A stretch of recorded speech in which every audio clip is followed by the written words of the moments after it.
Hello everyone and welcome back to Rogue Trader. In the last episode we fight through our way in the electrodynamic Cenobium and stopped Aurora, a cultist leader, to blow up the fusion reactor. And now we return to the ship and we have a few words with interrogator Hendrix, who gave us a device which can translate Xeno languages. I'm sure it will come handy in the future.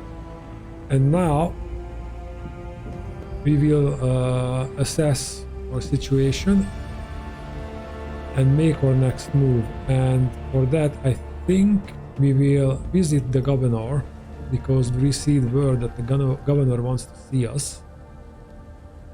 And I don't really care about the Govenor, I really care about that guy from the Explorators. Oh, by the way, we can check our faction reputation, if I'm correct. Somewhere, reputation, yes. It's 2 with the Explorators. Oh, the reputation is... and that's the profit factor, okay. Obligated the Governor of the Recall system to provide resources and people to the crew of the Valencia's flagship. I see now. Okay. So these things are role-playing elements, and these are how much cargo we trade. Okay, I've got it. But I want to go back there because when we can talk to Hendrix. So I want to go back to the planet, to the Governor, because there's the Explorator guy and maybe we can buy new things from him.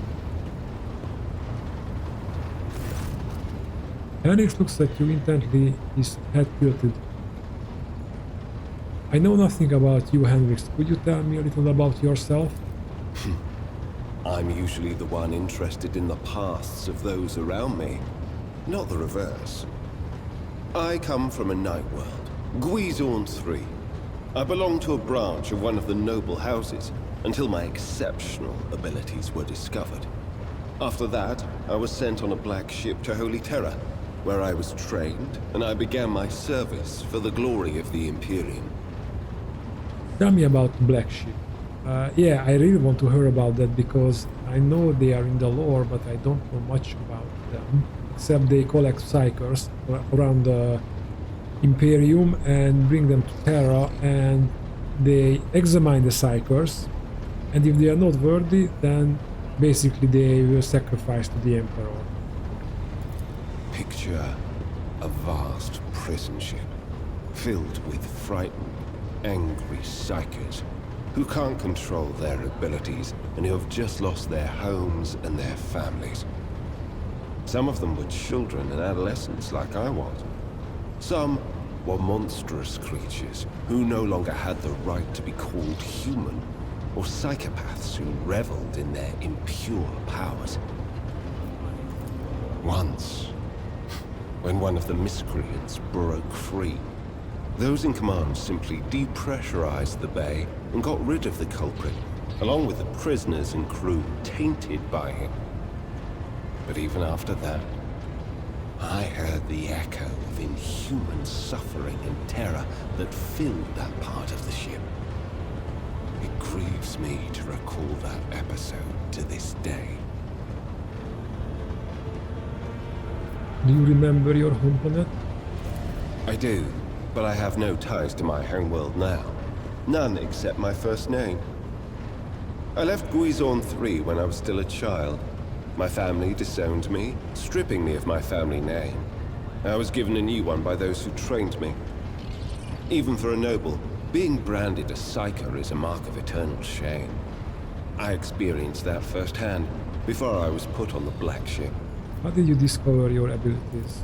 Like many psychers unaware of their curse, I found out when a strong emotional reaction triggered an involuntary response. My great-aunt had a pet grink. One day, It bit me, and I boiled it from inside out. And when my great aunt slapped me for what I'd done, I boiled her too. Wow. That's... I wouldn't say deep. That's not the correct word. That's dark. I expected a more dramatic story. Oh, come on, are you kidding?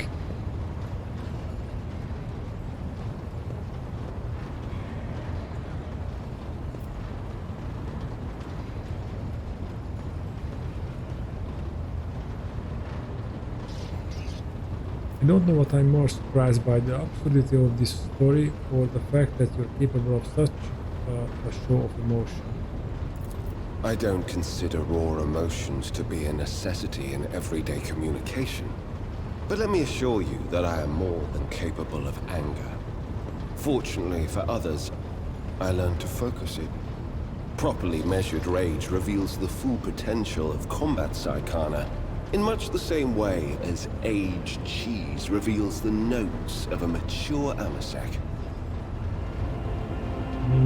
I would like some cheese now. You were sent to the Inquisition straight after training. No. First, I was accorded the status of a psyker fit for service in the Imperial Guard, where I then spent several years. It was only afterward that I became an agent of the Golden Throne. Timing stops there, so, clearly not intending to elaborate further. Now let's talk about something else.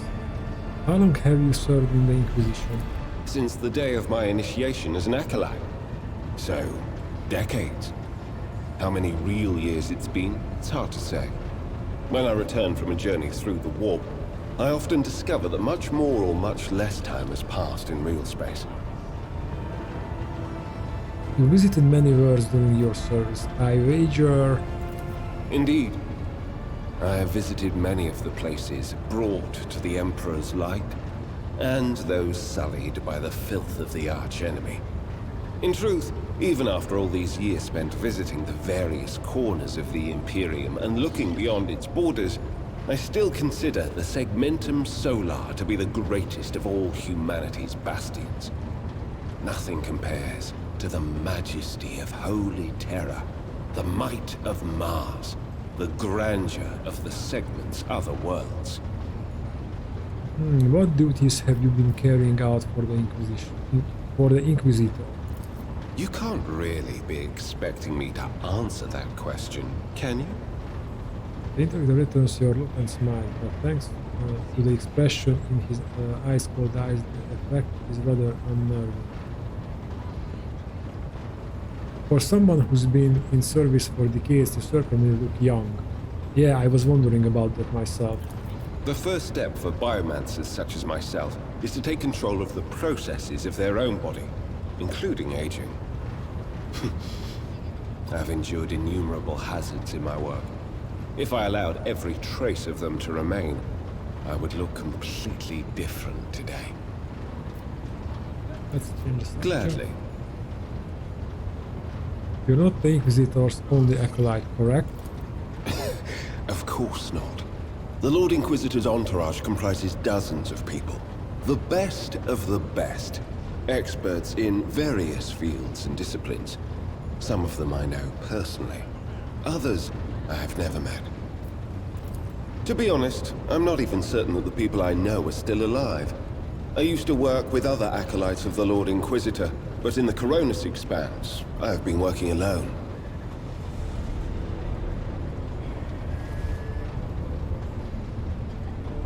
If you are an interrogator, does that mean you hold a special position in the retinue? We are not a retinue. We are acolytes. As for your question, I am closer than anyone else to the one I call my personal teacher. The Lord Inquisitor deemed me worthy of undertaking the most important and sensitive tasks requiring the attention of agents of the Golden Throne. Wandering among the stars without family or friends, don't you get lonely? I rarely have the time or the opportunity to think about it. That's fair enough. Are there other acolytes in the Cronus Expanse? The Inquisitor narrows his eyes at you and reveals a disappointed sight. After several seconds of silence, you realize that you will not getting an answer. Let's talk about something else. Such as? What can you do as a psyker? The Lord Inquisitor was most insistent that I master the discipline of Santic Demonology. I use my faith and my power to crush the enemies of the Imperium. Servants of Chaos tremble at the sound of the Emperor's name, uttered by my lips. I am also a skilled biomancer. I can manipulate bodily processes. Sometimes I resort to those skills in the course of my work, when it is necessary to make the subject of an interrogation more cooperative. But I like this Santic Demonology power, or way. It could be very useful if we if we meet demons again.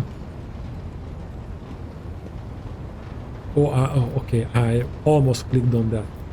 I must take my lead. Okay, because we are under Inquisitorial orders to bring this guy somewhere else. And we will do that.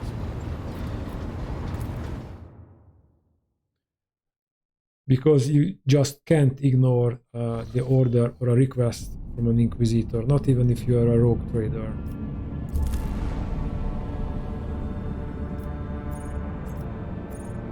Let's go to the bunker and let's bring the whole party.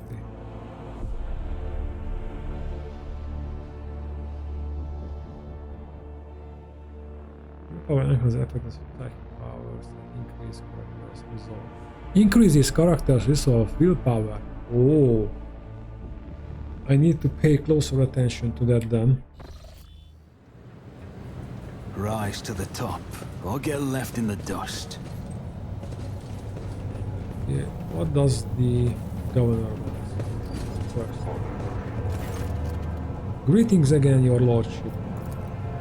Governor Bedineh offers Hendrix a somewhat strained smile. Master von Kalox, pleases me to see you in good health. I hope that you accomplished what you intended at the electrodynamic cenobium. The interrogator knows without saying a word. After an uncomfortably long pause, Bedineh clears his throat and quickly turns to you. I can't express how grateful I am for your help. Now that the insidious heretics' design have been thwarted, nothing stands in the way of my plans or yours. With Aurora dead, the spirit of revolt is waning. Entire squads of rebels are surrendering. We are witnessing the final days of the uprising. I have already signed the order to allocate 2,000 first-class voidfarers to you. Their transfer to your ship should begin any minute now. Oh, profit factor gain. I would also like to salute the savior of Reichad Minoris, and I have already a festive celebration to be held in your honor. We will celebrate your victory with an ancient custom, the Triumph. You will drive through the city streets accompanied by a guard of honor, as befits a hero who has vanquished the Imperium's enemies, while your trophies will be displayed to the jubilant crowds. Let me know once you have concluded your business in this system and are ready for the triumph to begin. Governor Bedineh is positively ablaze with enthusiasm. Idira shrieks and blindly reaches for the air in front of her. She rubs her eye nervously. Oh, for Grok's sake, what the... Lord Captain, I can't see a thing. Only darkness, pitch black darkness. What's a Grox? A large semi-domesticated reptile. Grox are most commonly bred as livestock or used as beasts of burden. The Govenor chuckles nervously and fidgets with his collar. Are you being fastidious, ma'am?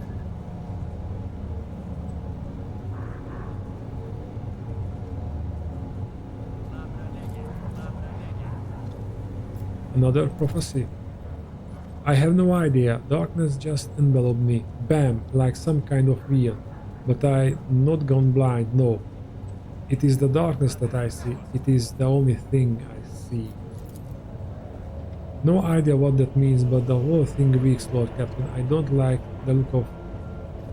Don't like the look of in the slight. Oh, Idra stares at her hands as if she had never seen them before. It's gone. Benin breathes a sigh of relief. You have no doubt been through a lot lately, ma'am. No wonder your vision had a dim spell with all this shooting everywhere, let alone all these maimed and maddened insurgents. It will be all right. The festivities will distract you, and you will feel right as rain again. I have other business in this system.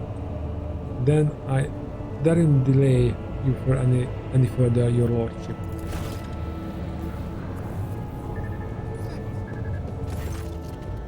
Show me your arsenal. I'll accept a commercial transaction.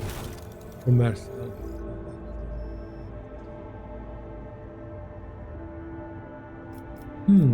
Some new items.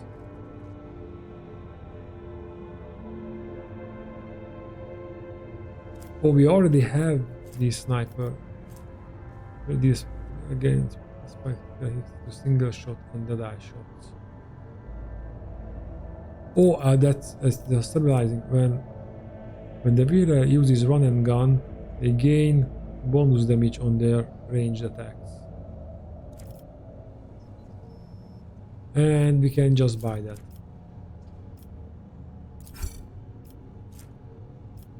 The level 3 first aid manual. Using any medkits costs -1 AP less. Needle ring. Ring weapon that fires a single silver needle contained with wire toxic. Can only be once per combat. This attack deals 1 to 3 damage and has 30% armor penetration.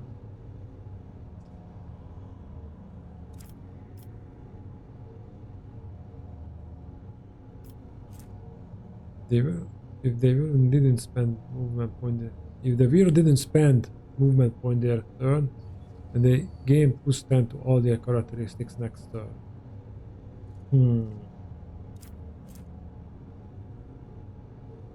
Ah, that's a heavy armor.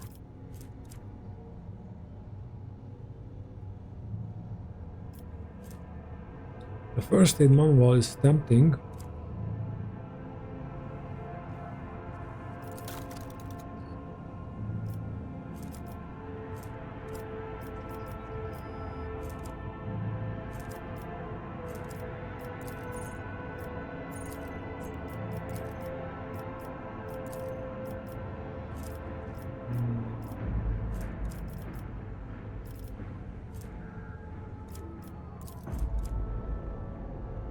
Need another 1,000.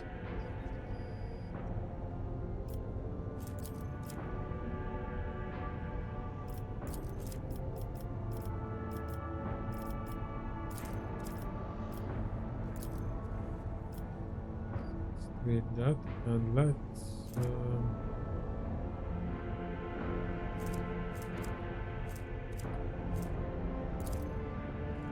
up the cargo.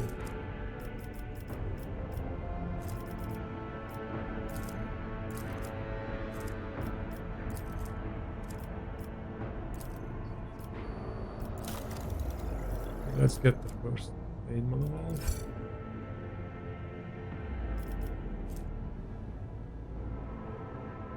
But this weapon is just a one shot, but don't see any action points involved.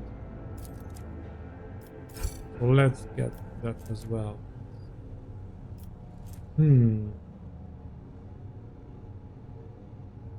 That's a pattern bolt. It's a bolt pistol.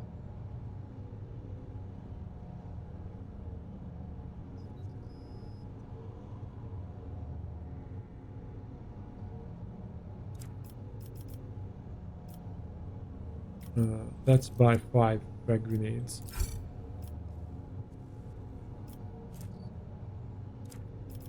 Okay, I think that's all. Too bad he didn't have any medkits.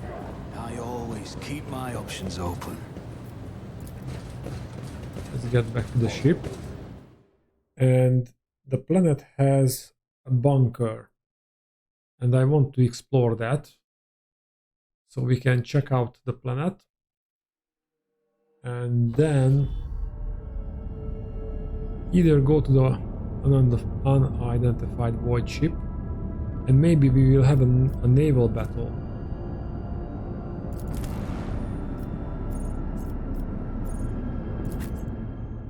Let's check out the bunker. Oh, the bunker is...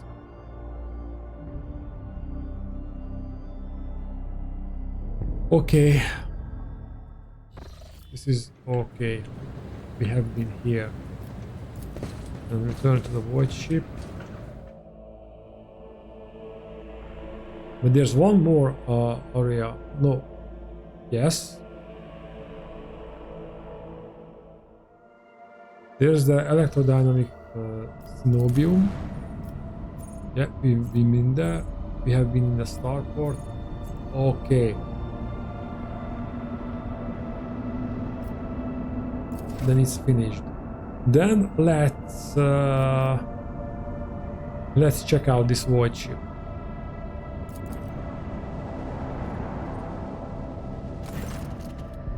Master Helmsor, the Vox recalls to life, and Master Helmsor addresses you. What we have here, Lord Captain, it's not very noticeable, but there's a void ship sitting in the local asteroid field. It sure is quiet, like it's huddled up in there on purpose. It's not like I am surprised. The thing is more scrap heap than ship at this point. Somebody sure went to town on it. We are registering critical damage to the hull and depressurization of several compartments. Oh, there is an incoming transmission now too. Hear us, the Vox transmission hisses and abruptly cuts to static. Do not require assistance. Pete, do not require assistance. Copy. The Vox relays a different voice. Keep following. They'll pass us by one day. Protects. Lord Captain, I am told our Aegors cannot determine the alliance of the vessel. To be brief, there is an unidentified and badly damaged vessel with an asteroid field near the Ricoid Philippa colony that is refusing help. Which not to put too fine a point on it has not yet been offered to them.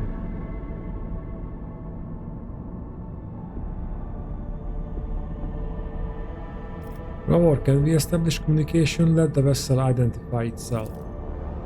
Yes, Lord Captain, the connection is established. Unknown vessel, we are receiving you. Identify yourself. I repeat, identify yourselves. For a brief moment, the Vox only hisses and snaps. And then several voices at once start shouting over one another. Don't tell him, we are done for. This is Thunderfang. We are, one of the voices falters uncertainly and is replaced by another. A merchant vessel, do you copy? We are a private merchant vessel. A merchant vessel? Of course they are. Then my stupid head, where did I hear this name before? Thunderfang.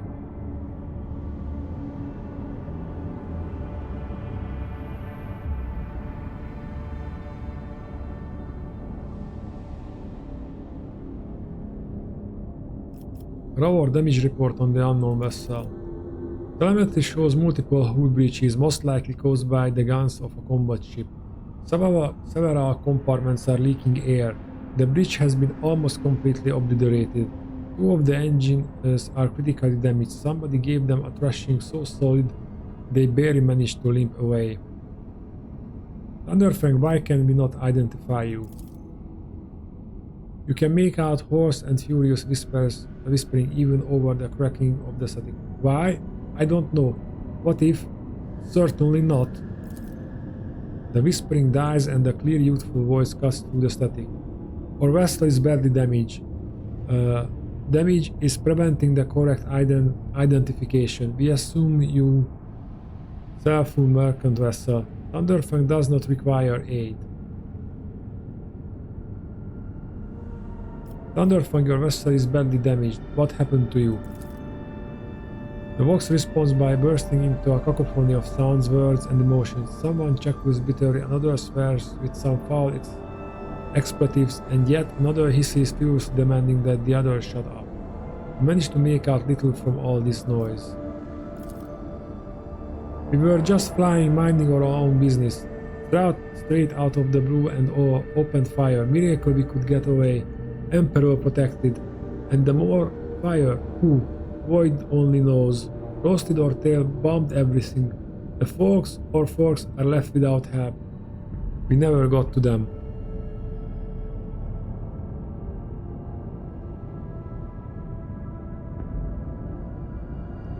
Thunderfang, now stop playing games and explain again what you forgot in the area. And this time I highly recommend the truth. Happy now? What have you done, idiot? It's too late now. The Vox channels again is filled with the angry whispering of several voices. The whispers and static are drowned out by a clear and slightly frightened voice. Do you copy? We are from the Fellow of the Void. We did not come here to loot. On a different business, to help our own, out of jail. Do not hurt, please. We already had our Chronos cleaned. How about striking a deal? Our hold is full of plunder, goods. In case you are unaware, Lord Captain, the Fellowship of the Void is a disorderly assembly of several dozen pirate factions in the Chronos Expanse. They consider themselves above regular heretics solely because they sometimes have Vox conversation with those whom they are about to board. Were it up to me, I would make them eat a salvo from the macro cannons to shake the scum loose from the decks. They certainly deserve it. The whole night voice of High Factotum interrupts the translation with a polite cough. I would wait on destroying the vessel if I were you. Although the moral aspects of their livelihood do cause some awkward questions, the Fellowship of the Void remains a major supplier of goods to the local market. Perhaps you will find dealing with them acceptable, especially when jumping to war is impossible. The jumping to warp is impossible. Thunderfang prepare for commercial exchange. Let's see what we can deal with them. And if they are players, I know they are in the reputation screen. So let's see what can we do with them. But they are pirates. So they have medkits.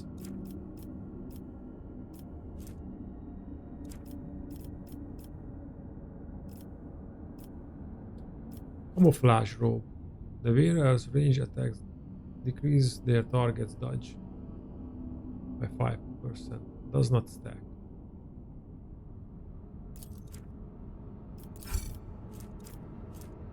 Melt a charge. Exclusive device is suitable for eliminating flimsy obstacles.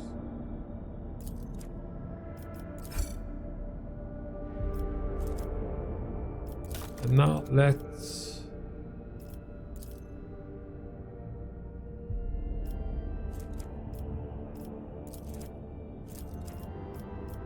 them fuels.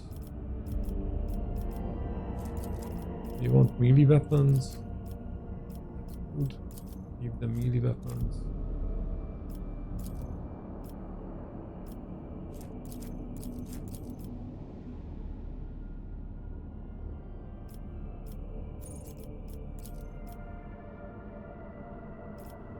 What else?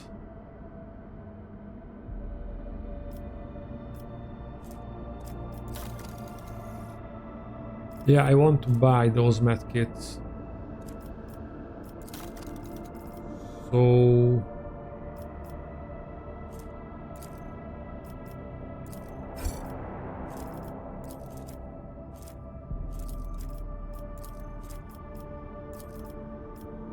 need 200 more.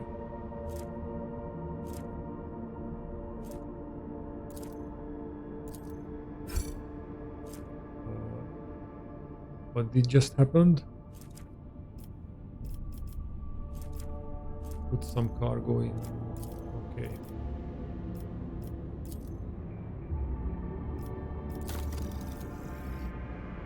So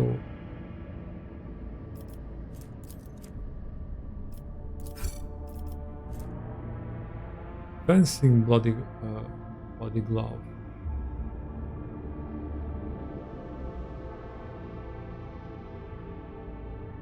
That's 10%.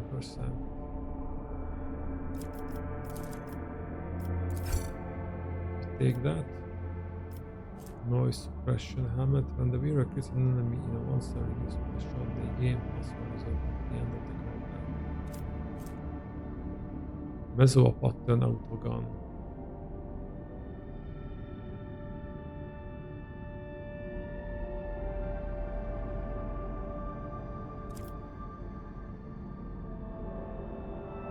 Reaper cave.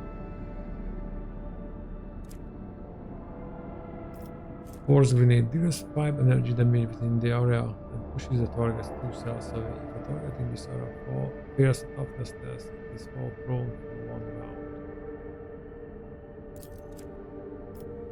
Let's take these as well. Overmaul.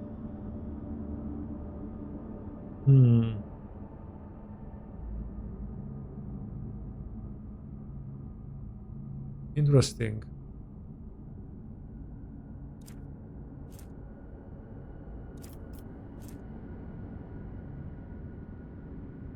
Let's take the power maul.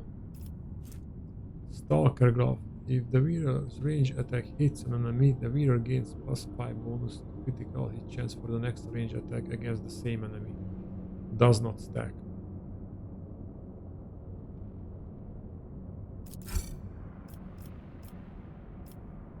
Okay.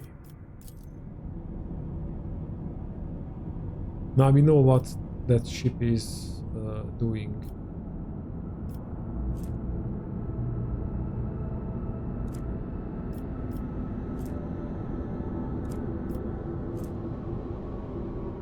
Okay, let's go to this asteroid and scan it. Lord Captain, sorry to disturb you. Vic disposes as if listening to something. It's a pandemonium outside the bridge gate. One of the officers seems to be demanding an audience with you in person. I think I hear Master Verserian's voice. In any case, I wanted to warn you in advance.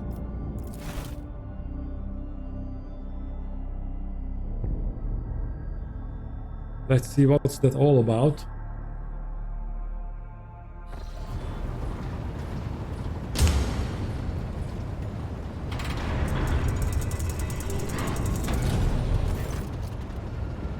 The everyday sounds of the bridge are disturbed by voices raised in anger. Abelard's voice, the loudest of all. This is not the conduct of an officer. These are the antics of a highborn brat out no lark. Explain yourself, Lieutenant. The young woman standing before Abelard strives with all her might not to quail under the onslaught of her superior's anger. She falters, but then manages to look him in the eye and say, I apologize, sir, but I must speak to the Lord Captain. Very well, Lieutenant, you may address the Lord Captain, not least because I see you have already seen fit to disturb me. Your unauthorized appearance on the bridge and display of belligerence toward a higher ranking officer will be logged on your personal file without delay. Lord Captain, Lieutenant Avarilla went requesting permission to speak. Went for silence and then adds rashly, on a matter of extreme importance and urgency.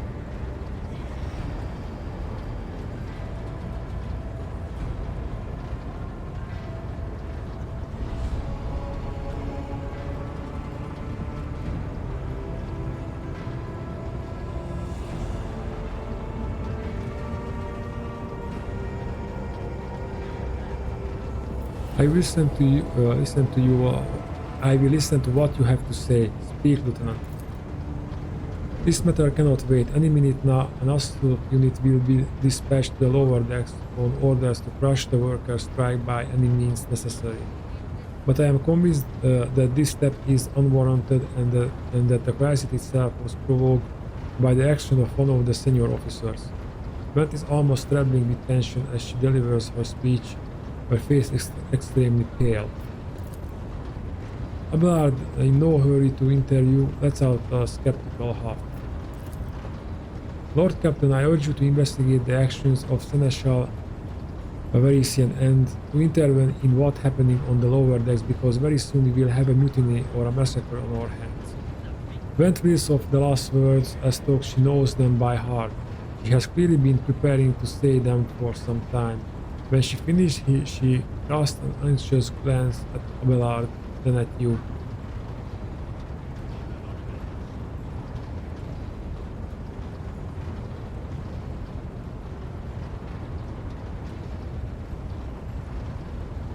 There is an insurrection in the making aboard my ship, and no one has informed me. I would not deem it a problem worthy of the rogue traders' attention. The lower decks, as it happens, are in revolt. 30-some years ago, we even had a revolutionary leader rise up to dare to establish workers' rule across the entire ship. It took a month to restore order, but even 8 years later, we were still battling rumors that the hero had survived his execution and was on the verge of gathering people to fight against tyranny once more. Abelard scoffed. Needless to say, the rumors were baseless. As of the current situation, we have sufficient enforcers to deal with it. But on this ship, the word of the Lord Captain carries more weight than a salvo from 100 bolters. I'm sure that if the rogue trader addresses the malcontents directly, he will quell the unrest. I dread to think what problem you will disturb that the rogue trader with next. Perhaps you will ask the Lord Captain to break up brawls in the mess room. I have already given you the means to resolve this problem. You simply need to use them. If I may, your lordship, sending a hit squad to crush the rebellion is a means of ignoring the problem, not solving it. How did all this start? The situation could boil over at any minute, so I give you the condensed version. It all began when the enforcers found a cultist amulet on the body of someone who had been killed in a drunken brawl. We reported it the chain immediately, arranged for a cleansing rite to be performed and opened an investigation. No heretics have been found alive, but the search has brought tensions between enforcers and workers to a head. Where does Seneschal Varisian come into all this? I shall explain, Bellard notes grimly. I beg you to hurry, time is running out. I will not hurry. Since my competence is under scrutiny, I shall speak for as long as I see fit. There is an established order to the way things are done on this ship, and one of the pillars of that system is that the rogue trader's attention is not distracted by trivial matters. It is the Seneschal's role to ensure that. I have always handled internal problems myself, so of course when I received information about cultists hiding on the lower decks, I took the matter in hand. So long as I live, not one of the vermin who murdered Theodora von Valancius will find refuge on her ship. You were far too heavy-handed, Seneschal Varisian. Arrest, interrogation, mass punishments for entire sectors. It has driven the people to the brink. Vance says bitterly. Now there is a strike on the lower deck. In Depot 4 to be precise. 3 worker clans are involved, but many more are passively supporting them. The situation could degenerate into an all-out insurrection. But when I reported my concerns, the only response I received was an order to dispatch an assault unit and crush the strikes with maximum force. What is Depot 4? Depot 4 is one of the poorest sections on the lower deck. It is home to tons of general laborers. They are not valuable to the ship as the families who have served a specialized system for generations. They are an easily replaceable resource, and one which is now more busy more besides giving support to cultists and minor minions of the archenemy. Depot 4 is poor and troubled, but at worst that means drunken fights and illegal rotgut brewing. We had handled the workers of Depot 4 in the past. We would have done so it again if the crackdown on Depot 4 hadn't been so harsh. And another important point to bear in mind, the problem is not limited to this sector. It is located on one of the most populated lower decks, and everything that happens there has a knock-on effect on all the neighboring sectors. Abelard, what do you have to say to all this? I see no need to add anything. I acted within the remit of my authority, guided exclusively by the best interests of your protectorate and your personal safety. If you wish to confirm the rectitude of my actions for yourself, I have no objections. For my part, I urge the Lord Captain to go down to the lower deck, stop the assault unit, and speak direct to the people. You will see that they are not lying or harboring heretics. That way you will stop the uprising before it begins.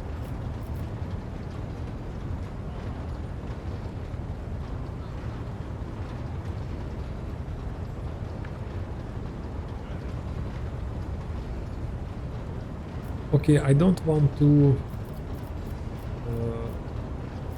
butt heads with the Seneschal, so I've heard enough. I will go down to the lower decks and deal with the problem personally.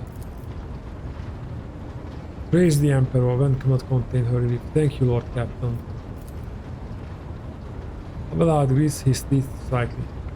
An enterprise bordering on the sophomoric, but please yourself, Lord Captain. However, I categorically insist that I escort you. Oh, so the whole retinue is coming down. Okay.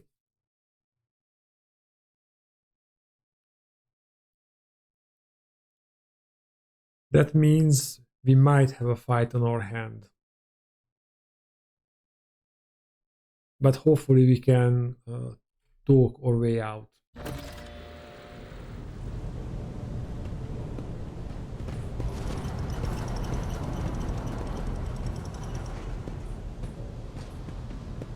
Hey, it's Verson. Take that scum. Look who it is. Abelard reflexively wipes the sweat from his brow in a start-likely human gesture and the telling one, a rare moment where he allows his age and weariness to show through his armor-like veneer of self-assurance. The lower decks are a source of endless problems. Sometimes I dearly regret that we cannot replace all the locals with servitors.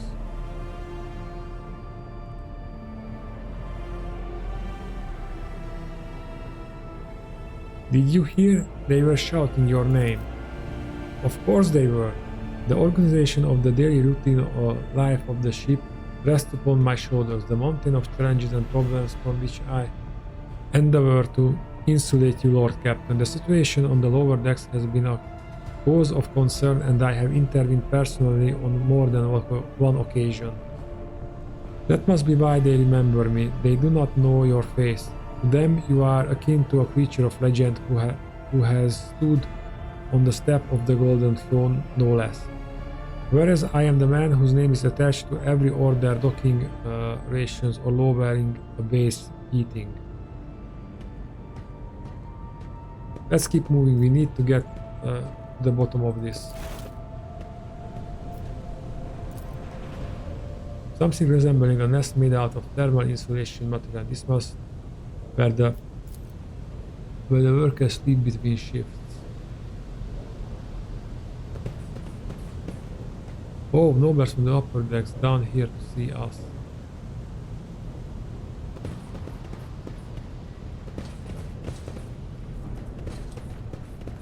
Always keep your eye on the prize.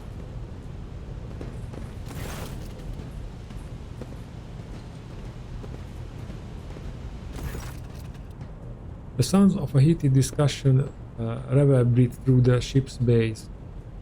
Lieutenant Arvila Vent of the ship's enforcers is barring the path of a heavily built assault unit officer, and judging by their expression and tone, the standoff has dragged on for some time already and has now reached boiling point. I have my orders to put an end to the unrest and purge this sector. You can take your orders and shove them. This is my deck and my sector. There are only 3 people who can waltz in here without my express permission: the first officer, the rogue trader, and the Emperor himself. So not all my lessons fall on deaf ears. Abelard mutters incredibly approval. He does not clarify whether he means Lieutenant Vent, the officer looming over her, or both. Your Lordship. Noticing you, the 2 junior officers snaps to attention and salute their subordinates, following suit a moment later.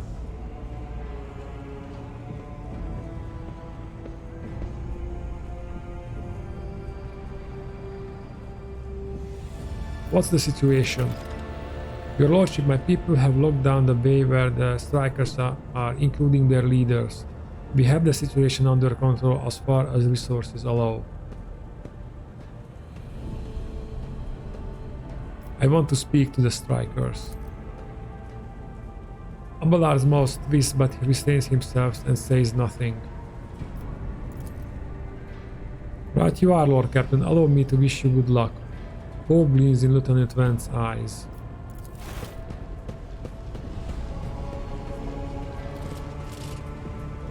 Is there money to be made? Oh, I should go there.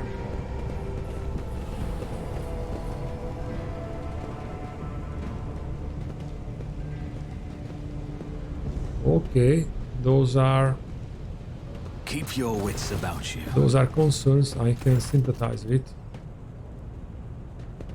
A dozen pairs of eyes stare apprehensive at you. Your people before you are typical inhabitants of the lower decks. You take in their simple clothing, crude weapons, and faces that display varying levels of mutation from the bare discernible to the strange to the outright grotesque.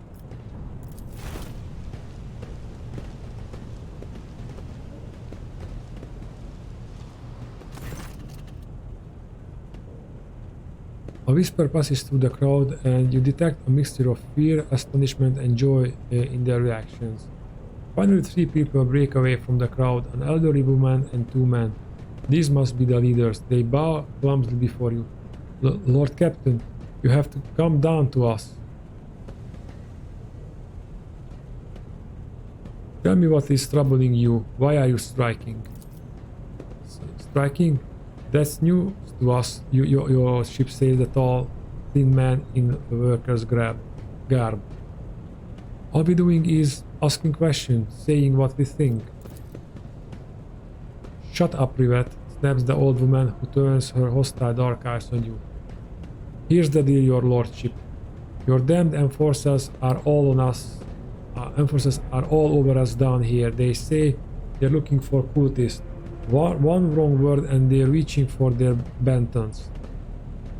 If they want to punish someone, they turn off the heating to whole base for a week at a time, so we get sick and freeze. In my camp, 2 little ones died from inflammation in their lungs, all because of those enforcers. The old woman spits on the floor and rubs at the spittle with the toe of her worn-out shoe.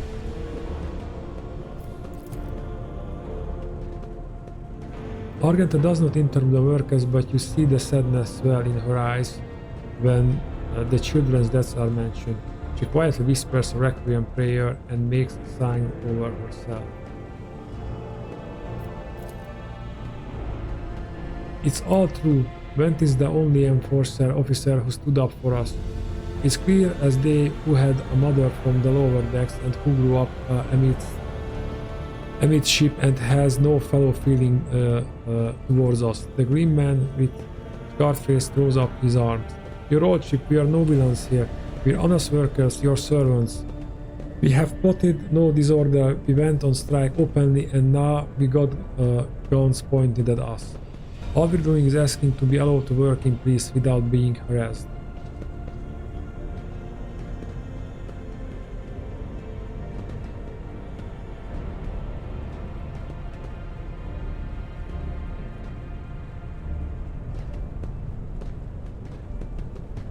The persecution started apropos of nothing you say. I was told that one of you was found in possession of a cultist amulet, and that there are heretics hiding here. A cultist amulet? What's that? The gigaw they found on the dead drunkard. It was something evil or forbidden. We sure didn't know. The enforcers just say they were looking for heretics among us, and anyone obstructing their investigation would be punished. But how could there be heretics here? We know our own people. There have been no new faces around.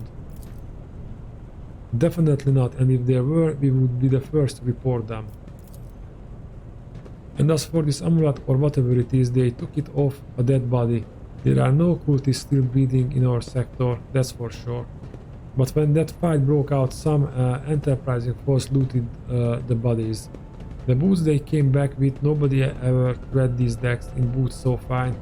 I can tell you that. Seems to me the cultists have better command than us. Oh yeah, those boots really were fine, and there was no harm in taking them, right? As for the amulet, it must have been pocketed by someone who didn't know any better. We don't need any amulets around here. We all worship the Emperor, and when we are working, we bow down before the machine spirit of the large and the small transformers and the servo motor. The same way my grandfather was taught 100 years ago by the tech priest who came calling. Believe us, your lordship, we are people of faith. I confirm the information regarding the proper tending of the machine spirits in this sector. Servitors indicate that these commoners are performing the sacraments they are permitted to know. Naive children, weren't you taught from an early age about the dangers of the Archenemy's creations? Weren't you warned that any unfamiliar object could be one of them? We were told, Holy Sister, but it was long ago. The last time we saw a confessor in our sector, it was just after I had my third little one. That is regrettable, but you cannot lay the burden of leading a righteous life on the shoulders of the Holy Fathers. Who will you blame when beasts grow out of those amulets you stole from the heretics? The Holy Father who was not here, not there, or the scavenger who brought evil down on himself and his neighbors?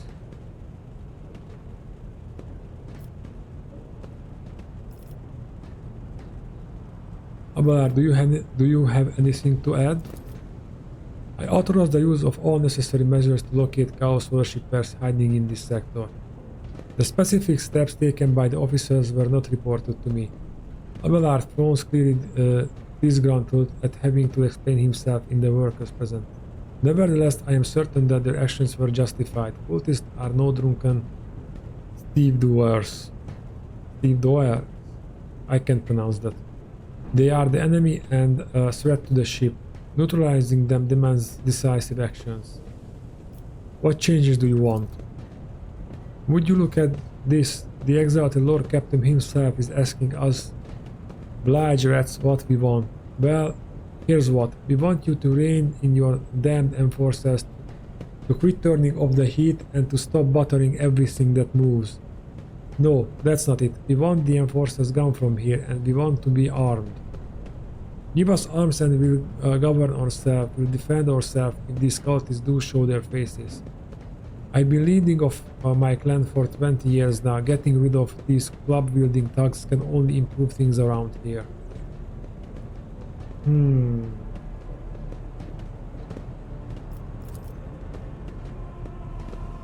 You've gone too far, old man. They'll never let the maggots on the lower decks leave without the enforcers beating down their necks. They probably even insist on enforcers on the upper decks too. As for weapons, what do we need them for? Before the first day out, we will have someone shooting their neighbor out of stupidity or drunkenness. We don't need that. If the Enforced stop hassling us, that will be enough. In return, we will find the scavengers who rob the cultists' bodies and we'll talk to them, one lower decker to another. If there are any more of those damn amulets about, we'll hand them over to the Enforcers ourselves. You speak for yourself and your clan, and I speak for me and mine. I don't want empty gestures, I want real change. They promise us the world now, but as soon as the anointed one turns his back there, these brutes will be on us even harder than before, all because we dare to speak out. The tall worker's eyes dart between the two arguing leaders. Every few seconds, he opens his mouth as if wanting to agree, but each time he falls silent, simply making a few vague noises of approval.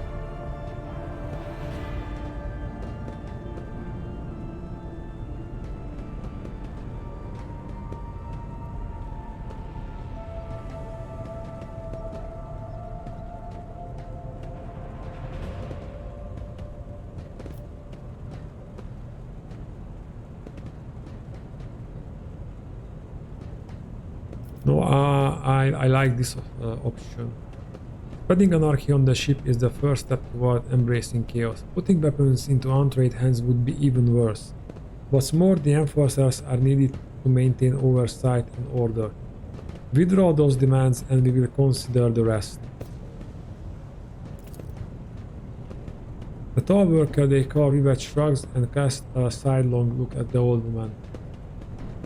Old man, listen, the Lord Captain himself has come down to us and is offering concessions, and I don't know a single person in the whole of Depot or who is ever stood next to the rogue trader, let alone talk to them. Back down, now's no time for you to be a stubborn old crone. Listen to us, old man.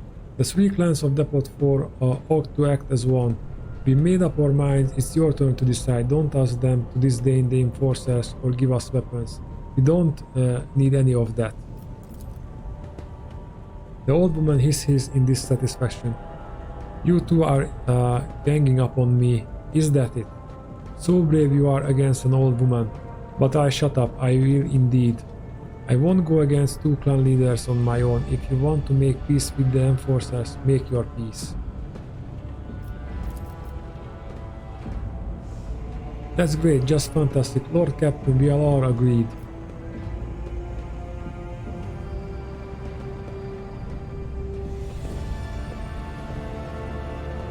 Then it's decided. The persecution will stop, and I will expect you to assist in any locating any remaining amulets or weapons left by the cultists.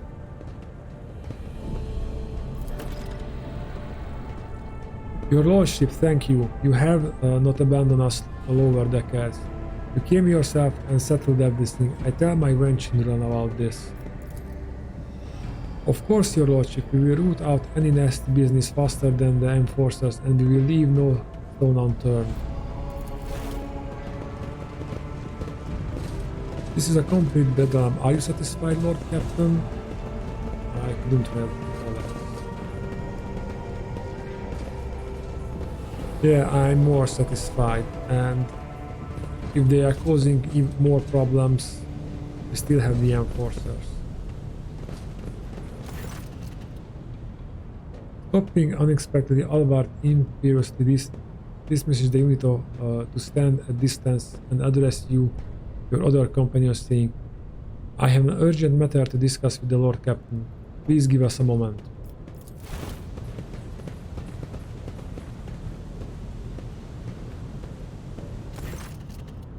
Ablar looks at you and his last vestige from restraint vanish. Well, are you pleased with your investigation, Lord Captain?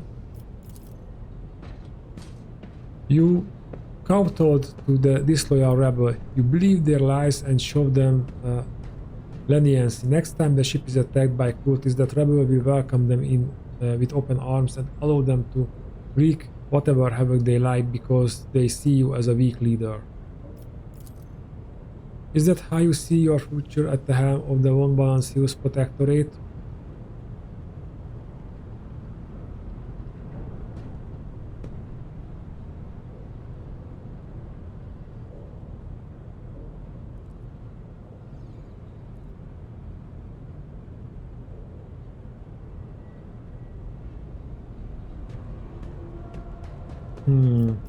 Interesting choices. I would like to select both. I can only select one.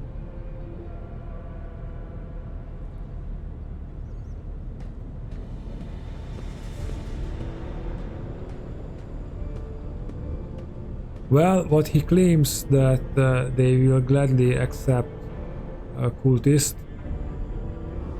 it's only time will tell. At least the cultists cannot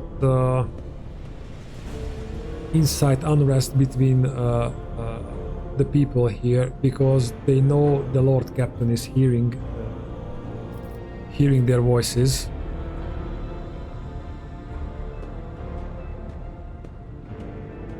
Why are you so angry? I solved the problem.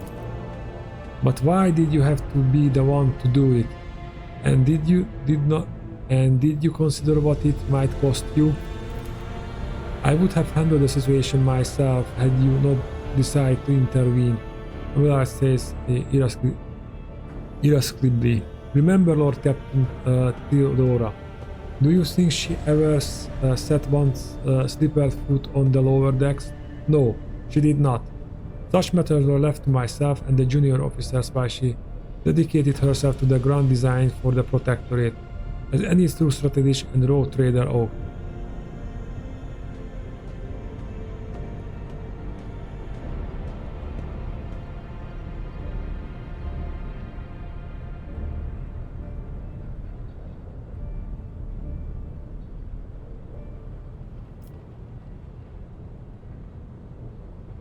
Maybe if Theodora had spent more time on trifling matters, she wouldn't have wound up dead. There is a new Lord Captain aboard this ship now, and I will not repeat her mistake. Abelard looks at you stunned and exhales loudly. Then he nods curtly. I commend your decisiveness, but I'm uncomfortable with introducing new protocols in the midst of a crisis. And Abelard stands straight, attention. I lost my temper, Lord Captain, and I believe I ought to explain myself. Abelard speaks slowly, the words not coming easily to him. The prosperity of the Von Valancios Protectorate is not just an empty phrase to me. I left the Imperial Navy for the chance to see it flourish. It was the most momentous decision of my life. I did it because I saw in Lord Captain Theodora's deeds a sign of true greatness. Rogue traders do not simply forge new routes and capture worlds. They create order out of anarchy. That creative impulse was entirely lacking during my time in the military. So I left behind everything I had known, everything my family had known. I come from a long line of officers, and I embarked upon this incredible reckless venture. Lord Captain Theodora entrusted me with all the concerns she had no time for. She would go off on her flagship for long periods to distant frontiers, on scouting voyages, and advancement of the entire Protectorate rested on my shoulders. And then suddenly everything that had been built over years and years began to quake, rattling like a flimsy hanger on a seismically active world. One of the senior officers betrayed us all. The rogue trader was killed, and who knows what is happening on the planets. I tell you this honestly without fear of appearing weak. All this has come as a grievous blow to me. I am not panicking or grieving because I cannot allow myself to panic or grieve. I am duty-bound to aid the new rogue trader, to aid you, to find your footing as quickly as possible. And to do that, I must insulate you from problems that in the past have been dealt with by tried and tested procedures set out in the ship's regulations. Procedures that were established long ago and have functioned smoothly for decades cannot suddenly be deemed excess to requirements.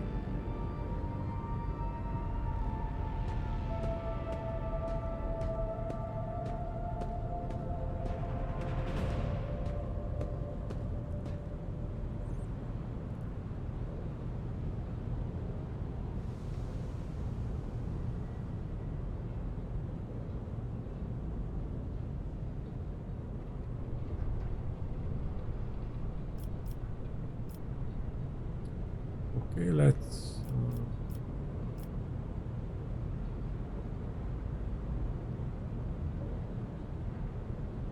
Definitely not.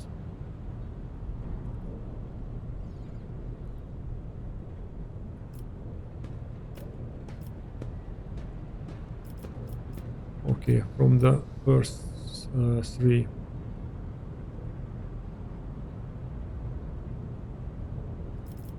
I don't like that one as well.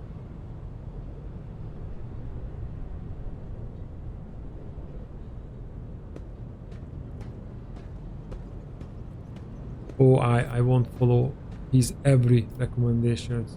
Theodora trusted in established protocols and she died. I won't make the same mistake.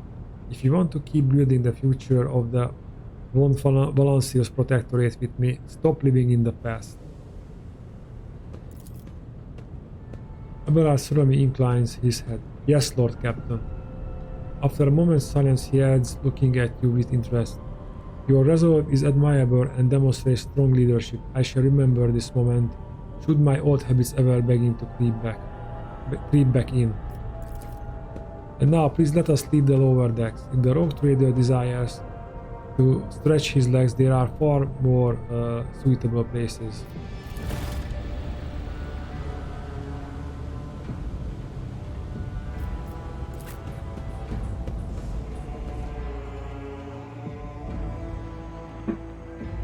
That was an interesting event.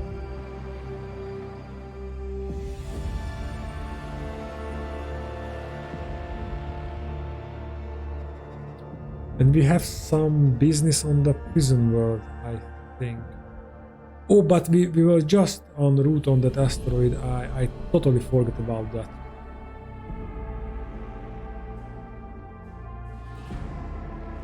So let's go there and scan.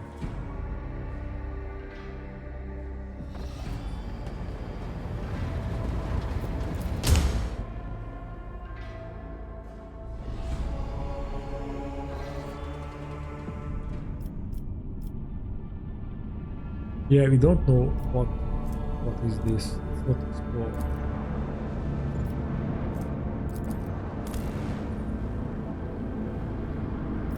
Begin scan.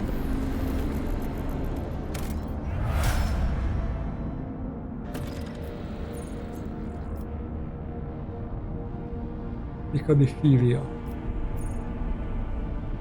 Ah, this is the prison planetoid.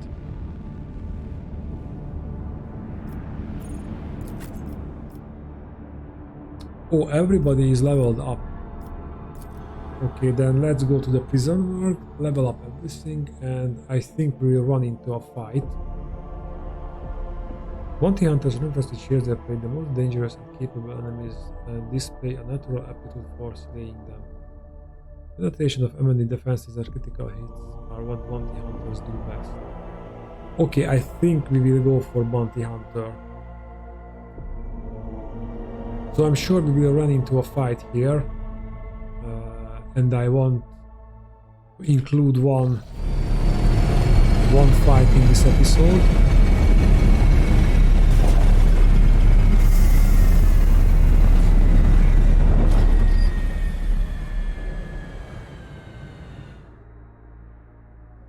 We just arrived.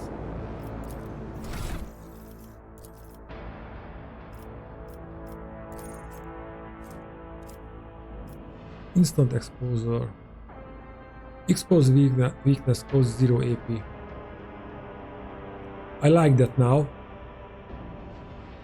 because we have other skills which is cost AP.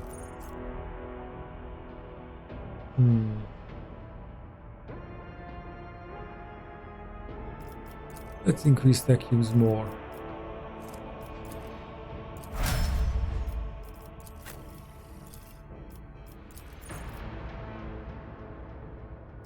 Forceful strike. The warrior gathers all their strength for a crushing strike. Their next melee attack pushes the enemy away. The distance of that push is equal. Okay. Taunting screen. Breakthrough. The warrior gains a slash ability with agility bonus per 2 charges for this round. Slash cannot be used in the same round as charge. The warrior dashes to an enemy to a cell. on the enemy's opposite side and makes a melee attack with 50% reduced damage. Can be applied only one for one target per round. Does not provoke an attack of opportunity. So he can move in this one. Reckless. The warrior's next melee attack gains 5% bonus armor penetration and damage and ignores the target's parry. Every enemy who survives an attack and enhanced by this ability will attack the warrior in return, including creatures with ranged weapons. Okay, I like that. Next.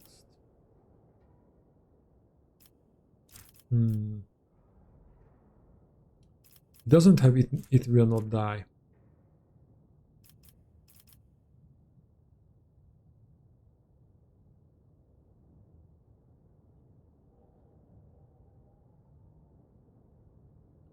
Maybe increasing commerce.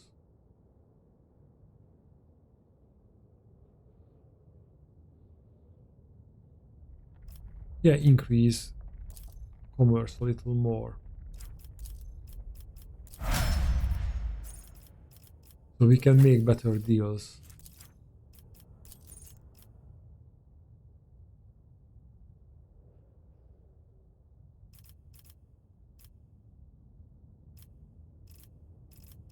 Any psychic powers?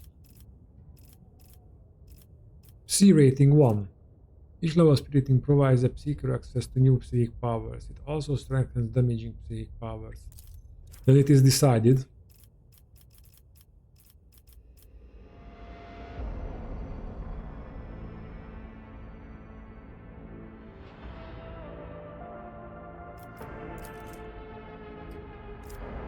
Let's get some medical to her.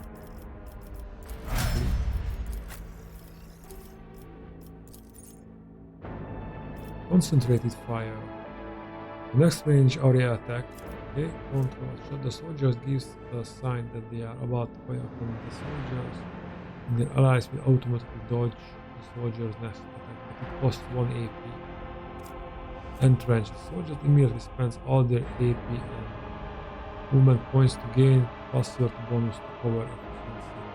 The next time the soldier uses run and gun, they gain back all spent AP and movement points +1 additional AP.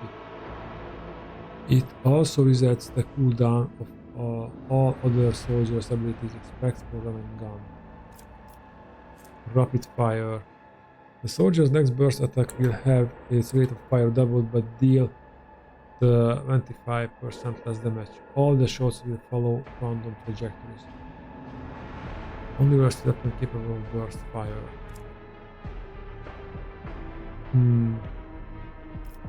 I like this entrench because sometimes we have nothing to do with her.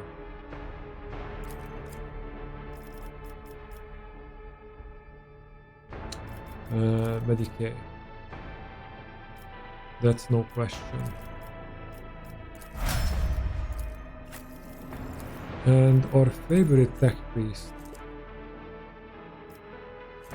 The target of analyzed enemies has 2 or more exploits. That target suffers +1 additional exploit. No, we need plasma weapon expert. Plasma weapon attacks gain +2 maximum damage. That's not a bad one, but Pascal had other pinnacle of weaponry. The first attack in combat with any plasma metal power weapon deals additional damage equal to intelligence bonus. For the remainder of the combat, the bonus damage is decreased intelligence bonus divided by 2.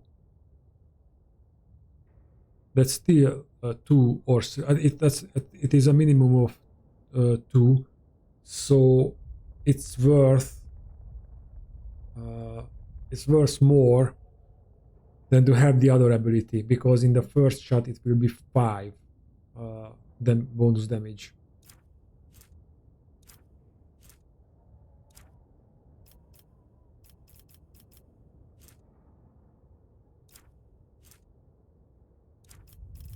aiming protocols. Pascal gains ballistic skill dodge and with plasma and meta weapons range attacks. So 15%. I think this is more important because he can actually hit with the weapons he's using. Then with the plasma or melt weapons regains 1 AP. That's also not bad. Let's have the aiming protocols. He's a very expert in Xenos. Let's increase awareness.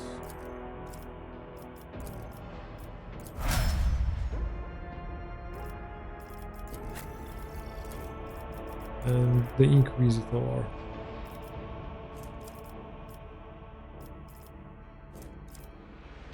Pyromancy. No, I need a psychic power. Regeneration.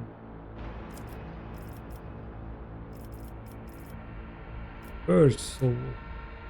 Deals direct damage. This damage is increased by 50 against Xenos.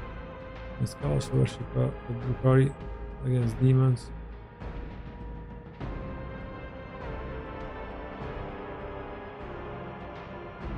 Okay, this is a little bit complicated.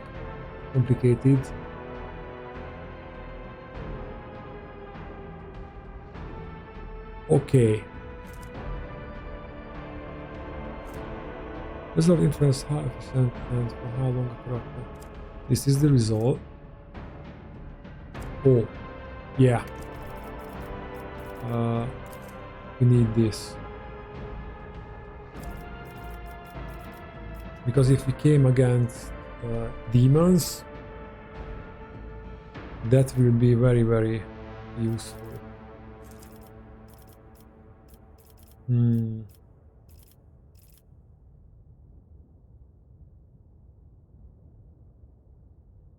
Maybe more weapon skill.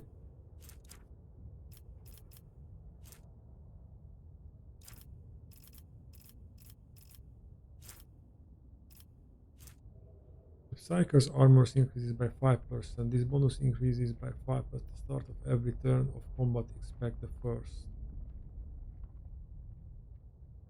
What?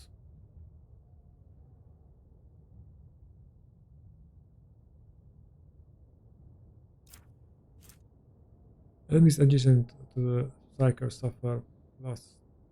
Wow.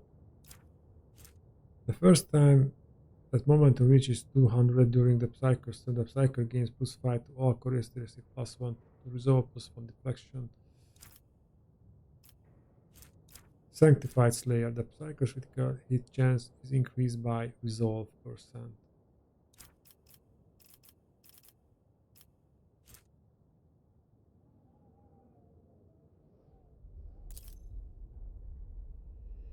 Yeah, increase his Psi rating.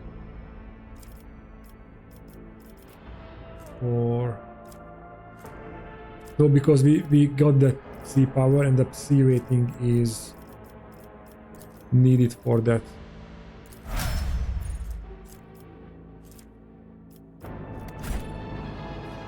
Okay, and now let's find out what's going on this prison.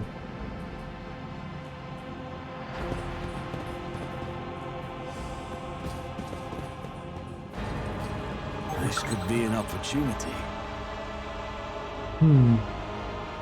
Why did we pause? Come in, escort. This is Captain Wagner. Escort, please, come in.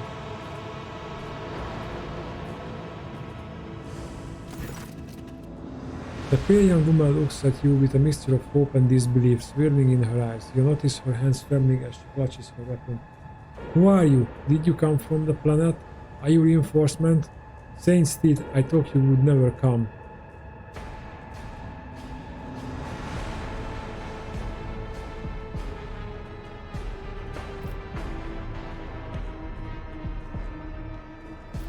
what happened here.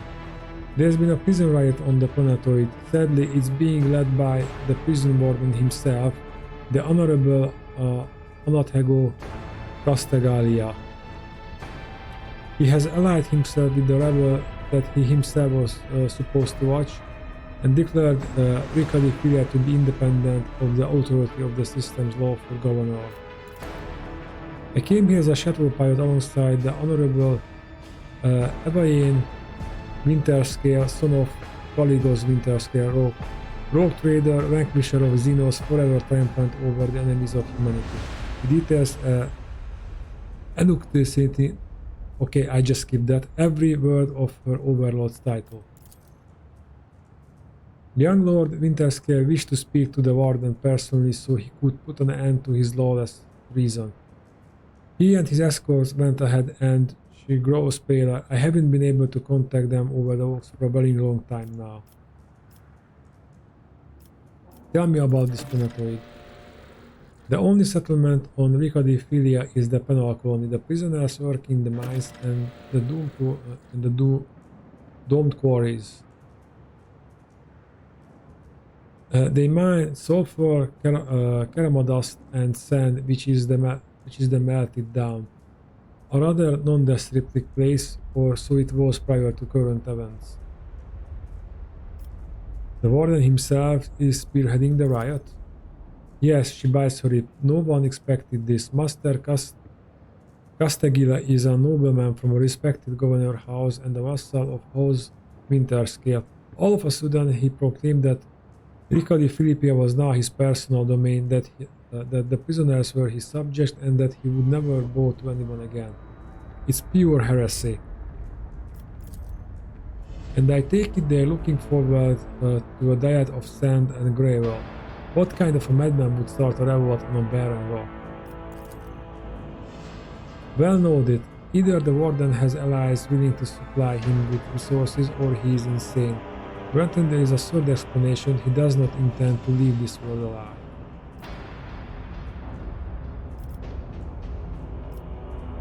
Why would the young Winterscale have felt the need to parley with the dissidents? He sighs quietly. It's a personal matter. Master Castegalia, the Seditus warden, is Lord Evelyn's childhood friend. It's Evain. Lord Evain. Let's say that for now. When my lord heard of the riot, the news saddened him greatly, and so he rushed here without delay, in hopes of bringing his old friend to his senses, no doubt.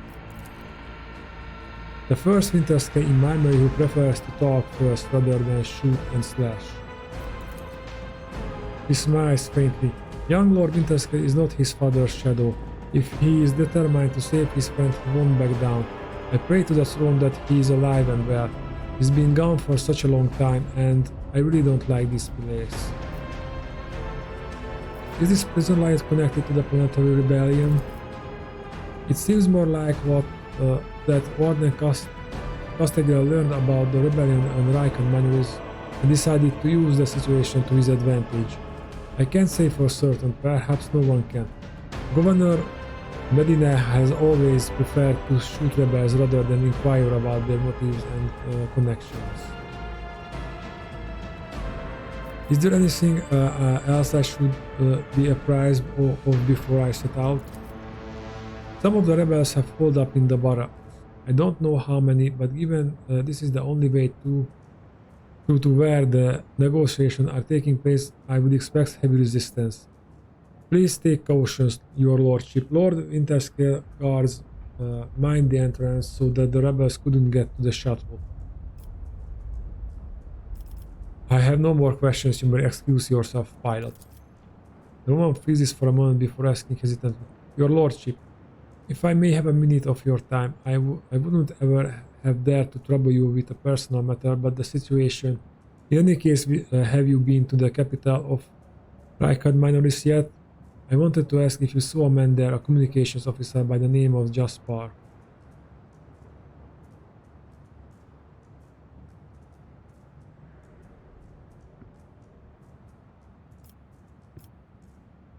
You need not worry.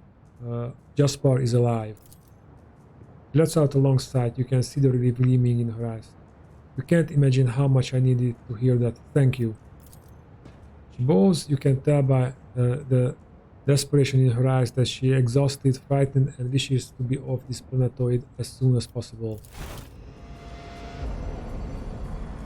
Then don't let her make way. Ah, that's why we stopped. Join me in prayer. Argentina, if you would, my dear. The Emperor favors me today.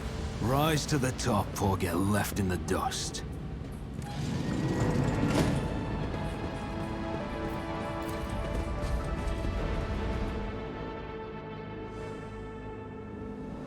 That was quick.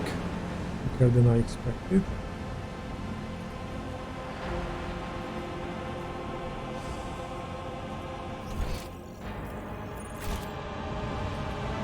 I always keep my options open. Idira, either stop glaring daggers at me, or tell me what the problem is. You're planning something, Iceman. You yourself don't realize it yet, but I'm not you. I know your devious plans before you even think of them. It's so good that my crew love each other that much. See? Right there. Yep, I see it. Never doubt me. Legendary of Attention Part 1.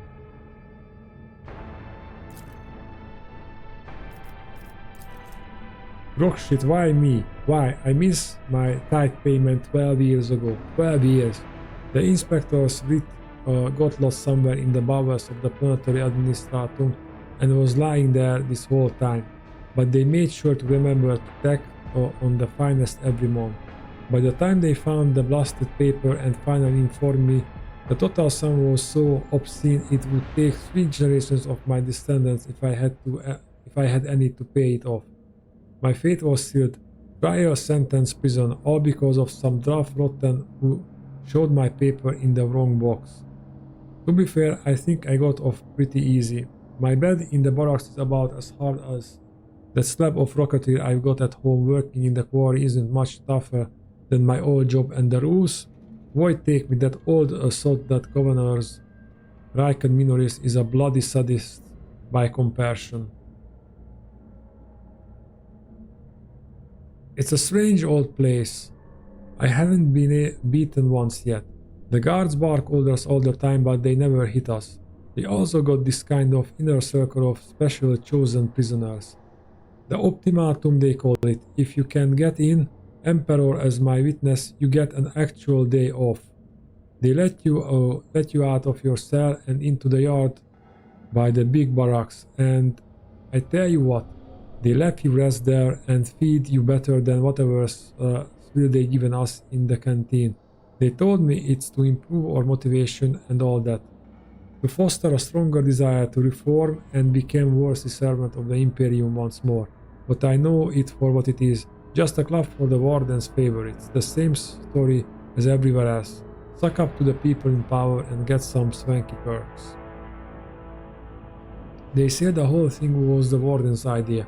Funny man or warden, he looks more noble than nobility itself. Tall, groomed, feet even, eyes burning, boots so polished you can see yourself when you move to lick 'em.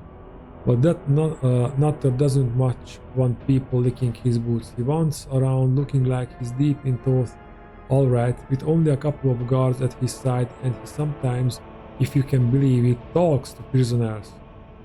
What's your name? He asked them, all quiet like. Why were you condemned? Do you feel remorse? He never even yells at no one, never orders to have them flogged. Instead, he doles rewards out on the special ones. Keeps telling us things like how we should strive to make society believe in us again. Aha, whatever you say, Master Warden. Staring tomorrow, I'll be trying to join these optimates of yours.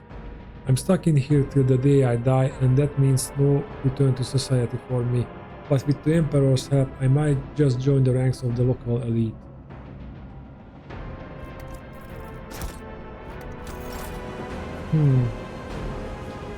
Interesting man, this warden. Carry the Emperor's will as your torch. Damn. You missed that roll. Okay, now. The remains of a mere one or far too lavish for even a high word, let alone a prison program.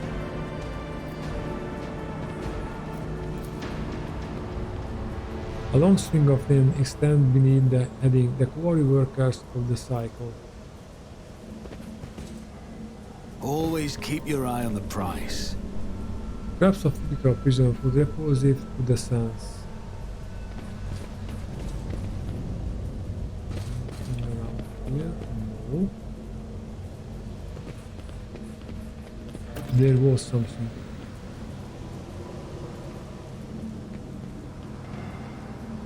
I'll make an example out of you. Are you ready to die?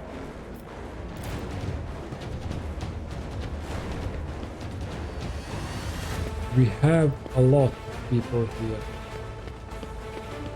But I think they are all have melee weapons.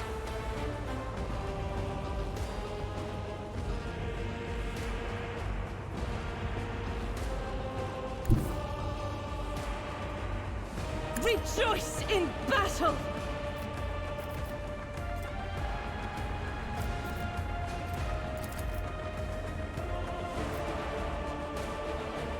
50%.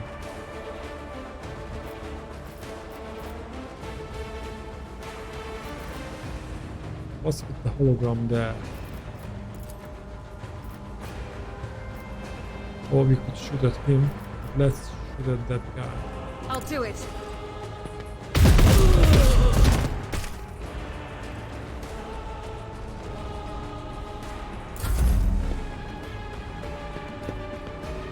Taking damage to all. Okay. What just happened?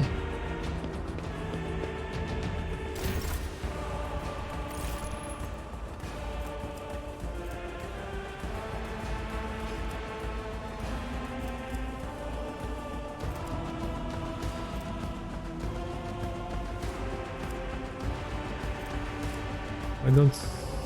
Pascal? I don't know what he had done.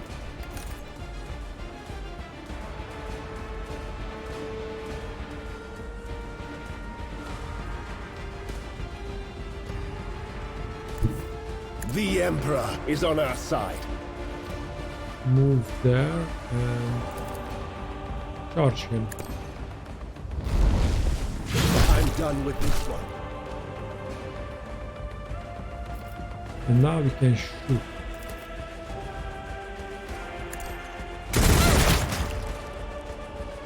Nice.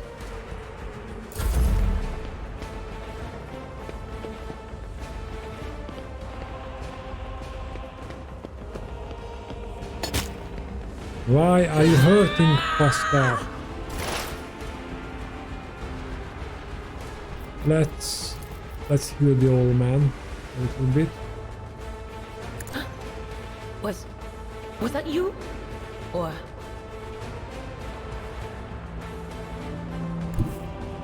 Can she see someone from there? No, couldn't.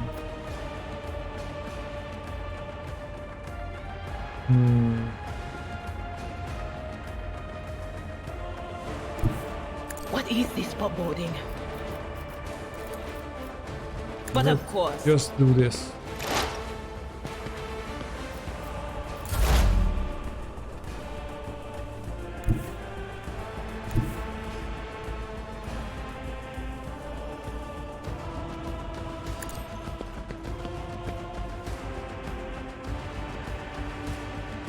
Oh, that nimble prisoner has a lot. Who if not me?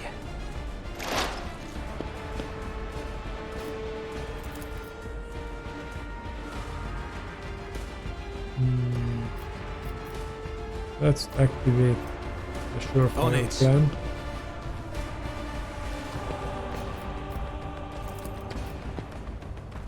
And the precise attack.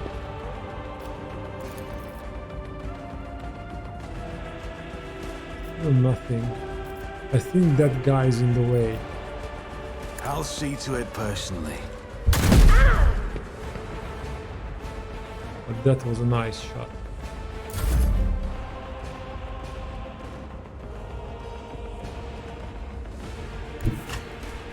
I've seen worse battles than this in my time.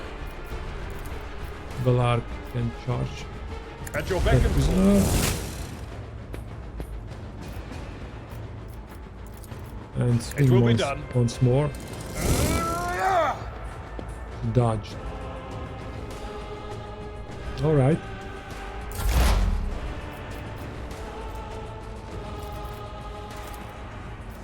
Request approved. And now kill this one. The Omnissiah's functions successfully terminated.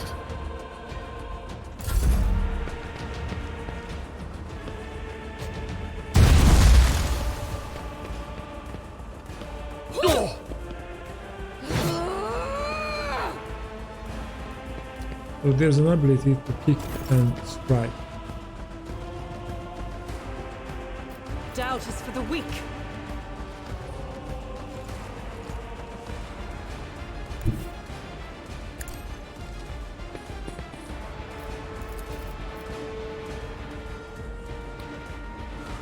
We have a slight chance to finish in a shot.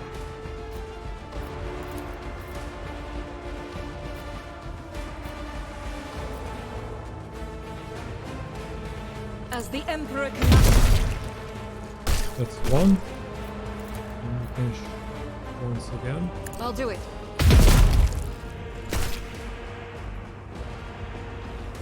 Okay.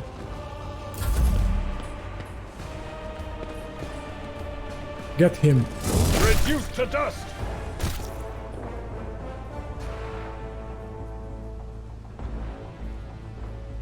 Okay, Henry can move there. And charge him. But of course, Lord Captain.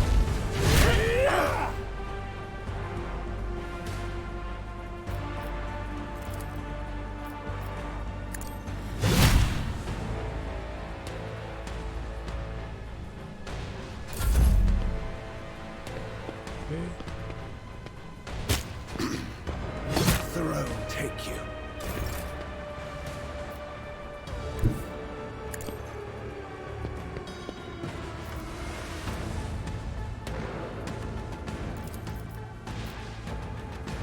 Will do. Very well. Oh, it only hits the next. Oh, this is the damage transfer we bought to her. Okay. Okay, I like that. Well, you cannot help anyone. Don't let your guard down.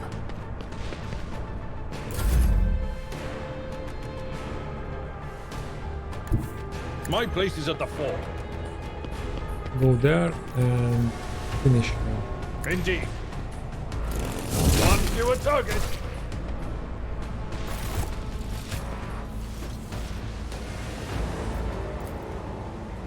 Bare beds made from metal sheets swing back and forth on rusted chains. Whoever is forced to sleep on them, it would not take much for them to fall. Another journey. Okay, let's save it for the I next always have episode. a backup plan. Watching the lazy handle sacred technology breaks my heart. Figuratively speaking, my cardiovascular augmentation can withstand much more than high blood pressure. Thanks for the clarification. So, guys, that's it for this episode. I hope you enjoyed it. If you did, please leave a like, comment, and subscribe. And I see you in the next one. Bye.